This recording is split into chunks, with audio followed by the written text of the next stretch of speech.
everybody! So today we are continuing on in my series of looking at the animated Oscars. This video is all about the year 2011, and it is a very unique year as far as animated films because there is no Pixar nominated and there is no Walt Disney Animated Studios film nominated. The first film that we're going to talk about is from DreamWorks Animated Studios. It's one of two of their films this year, and it is Puss in Boots. One hero Buzz, watch out! has what it takes. No!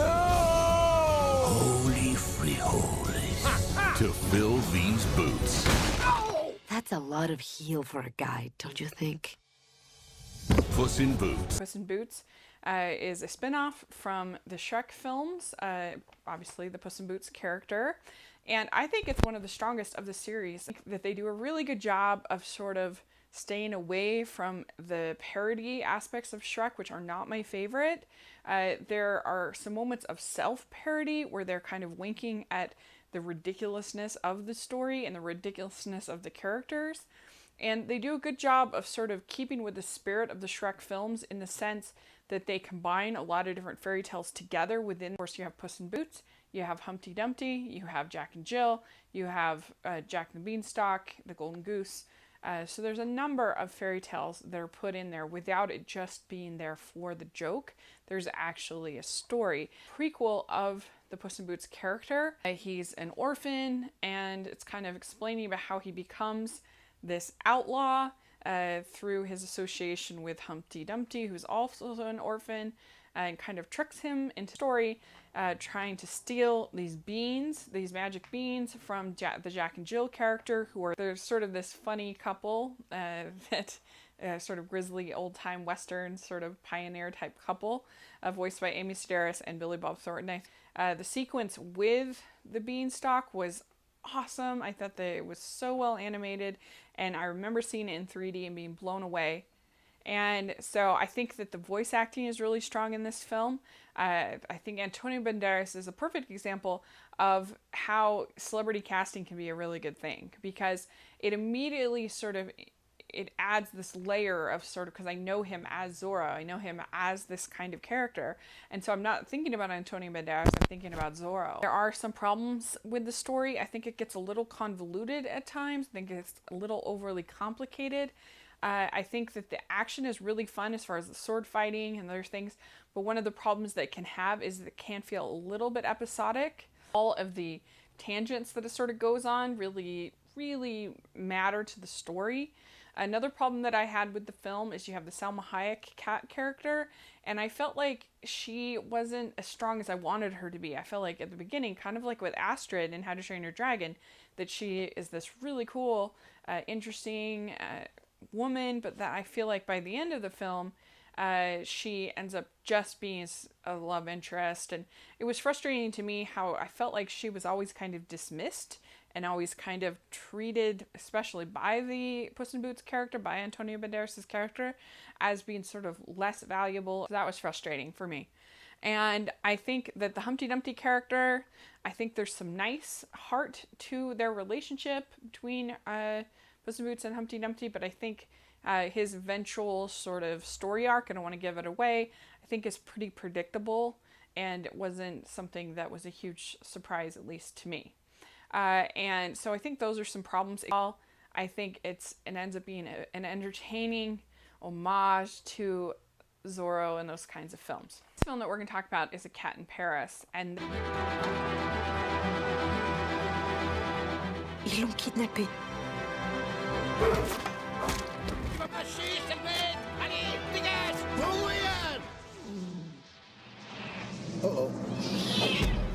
The film was directed by Alain Gagnon and Jean-Luc Felicoli. Sorry. Great team, and I was so pleasantly surprised by this film. It's done in sort of a sketchy style. It almost reminded me in moments of like a Bill Plimpton or a Ralph Bakshi or that kind of style of animation. But it's certainly not as adult in content as either of those filmmakers. Story was really good. It's basically about this girl named Zoe who her father has died, who was a police officer, and her mother is chief of police. and her mother is very afraid and very tired, but she's also very strong. I thought she was a great character. Like, I was expecting at first, when I first started, she's going to be like the cliched working mom kind of character that's not going to spend enough time with her daughter and whatever, but she wasn't. She was like really, she felt like a really well-rounded, interesting character who's really torn between work and home, but also really just borderline kind of obsessed / like motivated, whatever you want to call, to find out what happened to find this guy Costa who murdered her husband. So there's also, at the same time that they're investigating this guy Costa, investigating this cat burglar named Nico. And the movie's really, really clever about like how it reveals sort of things about the Nico character. Like, you really don't know, how is this relating to Costa? How's this all kind of, all these characters all going to interplay? They all kind of become combined. And it surprised me. I didn't expect, when we were first introduced to Nico, I didn't think that things would turn out the way that they did for him. I didn't think he would be the character he was. And so that was really, really good. I think that it has moments of genuine tension. It might be a little scary for some kids, but it also has moments of real humor, and the dialogue is funny, and there's even a little bit of slapstick, but not enough to kind of take me out of the film. And it's enough to just kind of lighten the mood a little bit. But it's a good mystery, a good music by Serge Bisset. Overall, I just thought this was a really solid film. It was a delight. I completely caught me off guard. I knew nothing about it, nothing going into it. The film we're going to talk about is Kung Fu Panda 2. When you follow the noble path, anything is possible. I'm freaking in.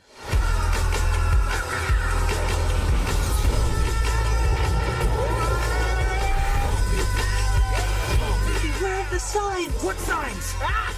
So many signs! Ah!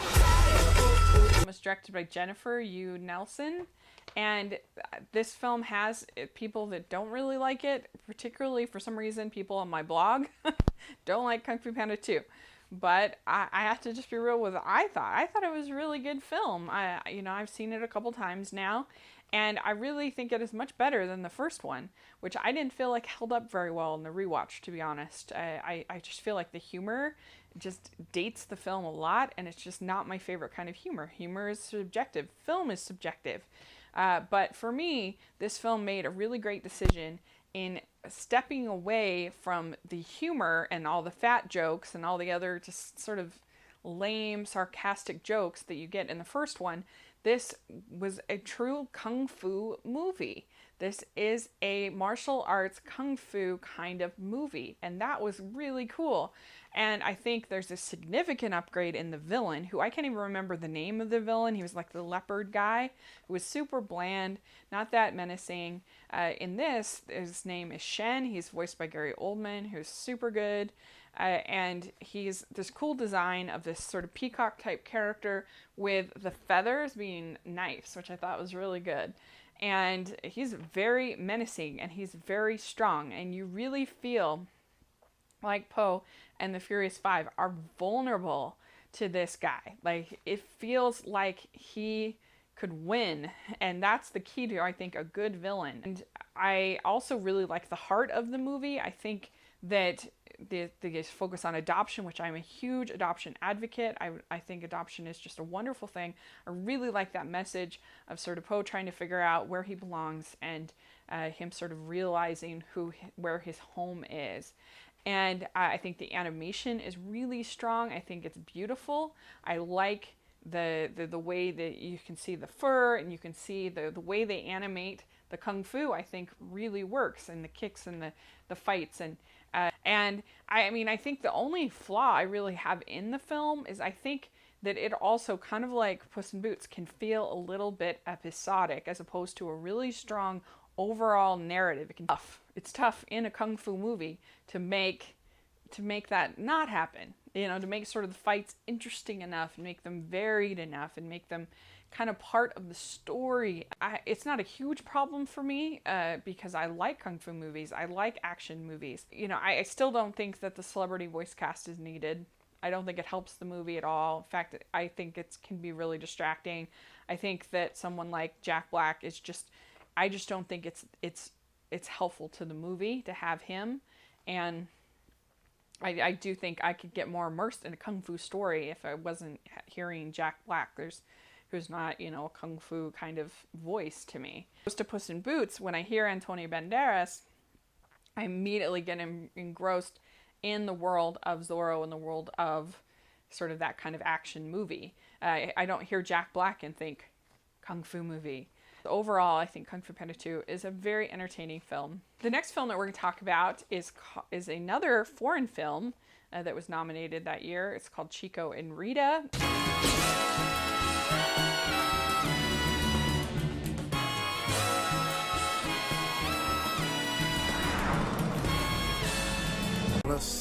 Sin igual, por siempre juntos los dos, vida juntos ya. And this was done by Fernando Trueba, Javier Mariscal, and Tono Arando.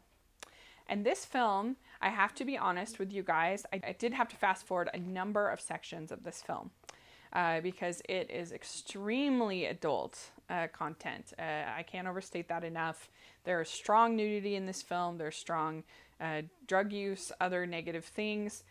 So be forewarned. This is probably the most graphic animated film I've ever seen, except for maybe Waltz with Bashir. But Waltz with Bashir is at least like a war movie, and so I feel like I give it a little more lax because this is just a romance and it's just not needed. This is basically Chico and Rita tells the story of Rita, who is starts out in Havana and she wants to become a jazz singer. And she has a beautiful voice. And she meets one day this jazz pianist named Chico. And they have chemistry, they have sparks, and it sort of tells the story of sort of the love that got away, the one that they were never in the right place at the right time to actually have like a real relationship.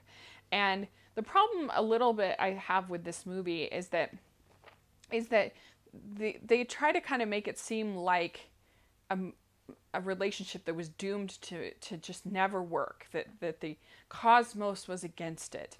But the problem I have with that is that's not true. The reason why the relationship didn't work is because Chico is a jerk and he's a loser. He's not a good guy. The thing I do like is that I feel like Rita doesn't like mope around for this loser Chico like some of these movies might do.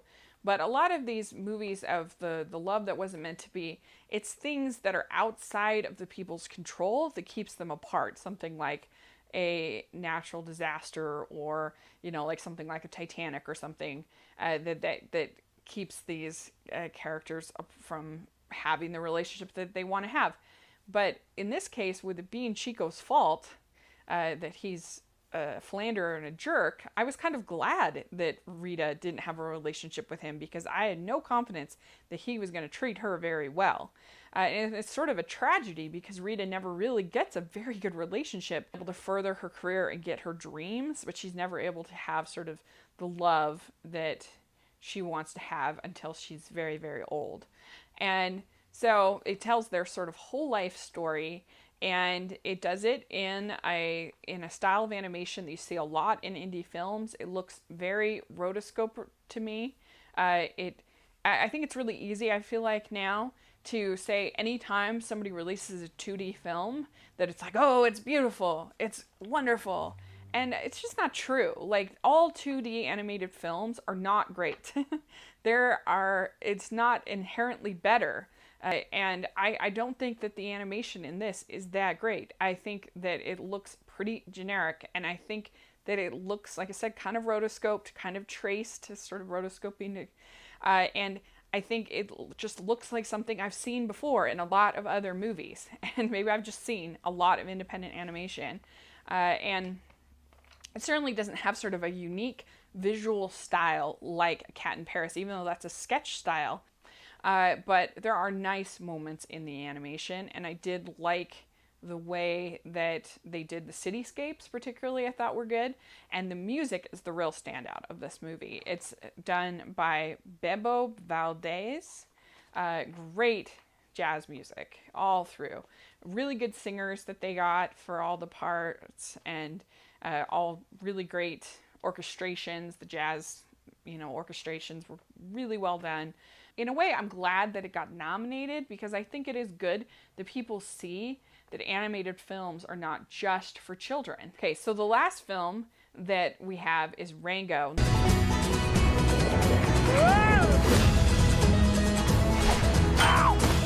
All right, now listen. I'm gonna give you fellas one last chance to reconsider. Make your move.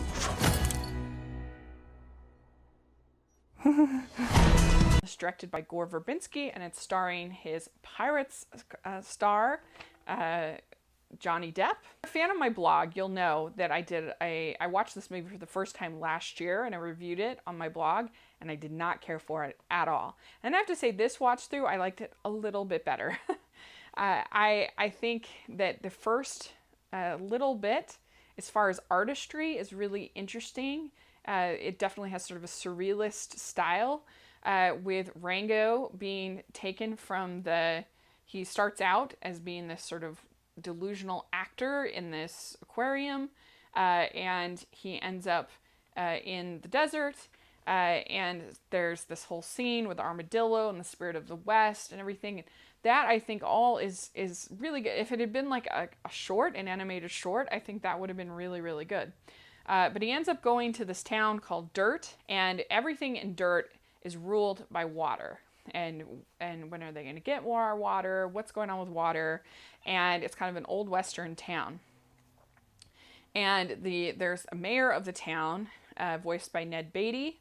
And there is also a woman lizard, female lizard, voiced by Isla Fisher, named Beans. And the main problem I have with this movie is that the real story doesn't start, honestly, for a good 30 minutes. He doesn't even get to Dirt until 24 minutes into the movie.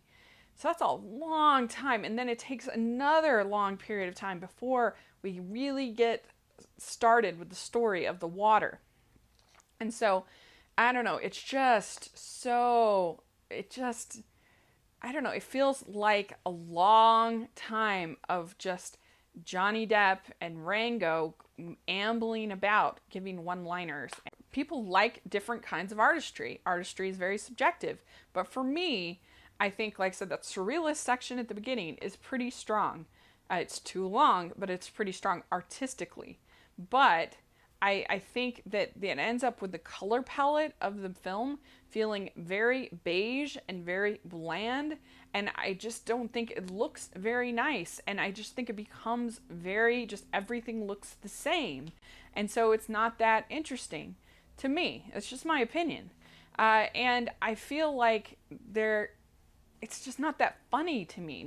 The jokes don't really land. And part of that is probably because I haven't seen that many Western films.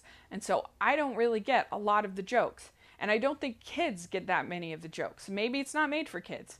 That's fine. But there's like long scenes at sort of like the scenes at the bar, where I guess it's supposed to be funny. But I didn't really think it was funny. And the only plot point that you get from this long scene at the bar is that Rango makes up this story about supposedly that he killed 7 brothers with 1 bullet, and that's what makes him sheriff of the town. So that's what you get from a long section. That it's like you could have had that in a 2-minute conversation. You could have had that happen, and so I just feel like kind of ambles around. The story doesn't really go anywhere until the last 45 minutes, 30 minutes of this film. Then it finally gets going. And then even within that time, there's these long tangents. And instead of focusing on the one villain, the mayor, you get the rattlesnake, you get the Gia, you get the mole, and the hawk. All have moments where they're the main antagonist. And there's a long section where we don't get any of the mayor where he's gone. And then there's a long section where Beans is gone. There's a long section where these characters are not in the film, and so their characters end up feeling very underdeveloped and underused to me. And it ends up feeling very one note with a lot of these characters because you just don't see enough of them, and you don't get to see different sides of them, except for Rango. He's the only one that's in the whole film, of course. I really do appreciate that they tried something different, and I like sort of the surrealism of the beginning, and I like sort of the ending where they're really getting the story going. I think works. And I think some of the touches that they did were creative and interesting, and that they tried something new. But overall, I don't think it's funny. I don't think it looks that good. And I just think the characters are a big problem, and I think the story is a big problem. So overall, I'm not a big Rango fan, but I understand why other people like it, especially if you're more familiar with the Western films than I am. So there you go. Oh, Rango won that year, and I can see why. It's still just not a favorite of mine, but I can see why other people might like it. For me, the one that I would pick that I thought was the most pleasing, the funniest, the scariest, had the most unique animation, overall was just the most delightful experience that I had of these 5 films. I think that Cat in Paris is the best of those 5. That's the one that I would give the Oscar to. Overall, I just thought it was so solid and such a surprise. And so that is what I think for 2011. So let me know what you think. Put in the comment section. And thanks so much. Please subscribe to my channel, and I'll talk to you later. Bye.